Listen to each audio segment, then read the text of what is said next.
Welcome po muli sa Philippine Weather Trivia. Again, para po sa mga bago sa channel na to, ako nga po muli si Alvin Pura, isang meteorologist at ang inyong weather tito. Ngayon, talakayin na natin itong pagsisimula ng La Nina. So, noong December 4 nga, nito lamang, in-announce ng Pag-asa ang pagsisimula ng La Nina.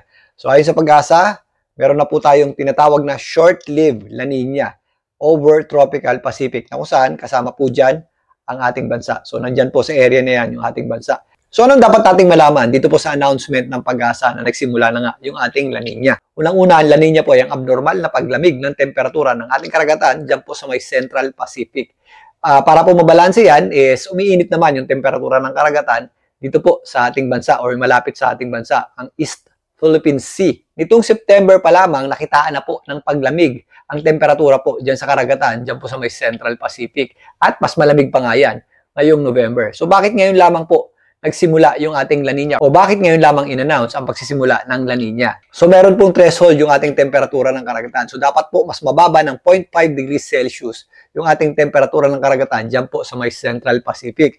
At dapat tumagal po yan ng isang buwan. At maliban dyan, dapat i-expect din natin o ang ating pagtaya dyan is magtutuloy-tuloy pa sa mga susunod na buwan. Kaya ngayon lamang na-announce ang pagsisimula ng La Nina dito po sa Tropical Pacific na apektado rin ang ating bansa. Pero again, dahil dito pang September nagsimula ang pagbaba ng temperatura dyan sa Central Pacific, nararamdaman na po natin ang epekto niyan. So ano nga ba ang epekto ng La Nina? Unang-una, mas marami po tayong mga pag-ulan na natatanggap. So above average po yung ating mga pag-ulan. At kung mapapansin nyo, marami na po tayong mga events na nagdulot ng malawakang pag-ulan at nagdulot ng malawakang pagba sa malaking bahagi na po yan ng ating bansa. So above average po yung ating rainfall o mas marami sa ating mga average na natatanggap kada taon. At isa pang epekto ng La Nina ay dumadami rin po yung ating mga bagyo o low pressure area na nabubuo sa loob ng ating Philippine Area of Responsibility. Sa katunayan, nakapagtala na po tayo ng 23 na bagyo ngayong taon. Yung bagyong Wilma po, yung ating pang 23rd na bagyo. At posible pa po yung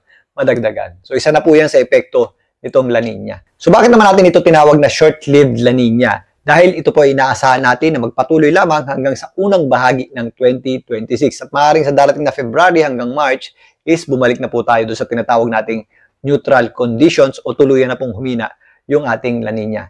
Ganun pa man, above average pa rin po ang ating inaasahang pag-ulan mula ngayong December at magpapatuloy pa ang epekto nito sa buwan ng January at February. So hindi agad nawawala yung epekto niyan. Again, ang La Nina po ay tungkol sa ating klima o pangkalahatang lagay ng panahon. So average po yan ha. Hindi po yan instant na ganitong araw ay maulan, ganitong buwan ay maulan. Ito po ay pangkalahatang lagay ng panahon. So, average po, above average o mas marami po tayong matatanggap na pag-ulan habang present po yung ating La Nina at habang papahina rin po ito. So, maganda po tayo dyan.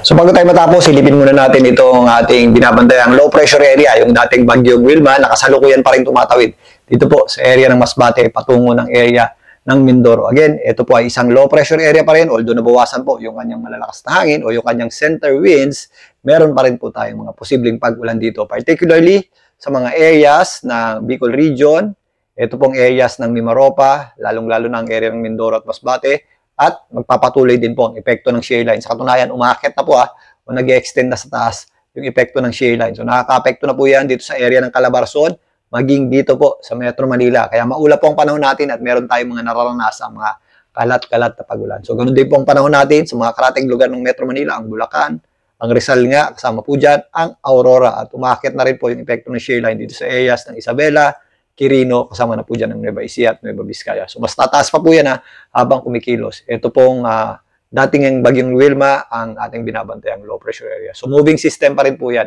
Pati yung ating shear line, umakyat din po yung ating axis niyan.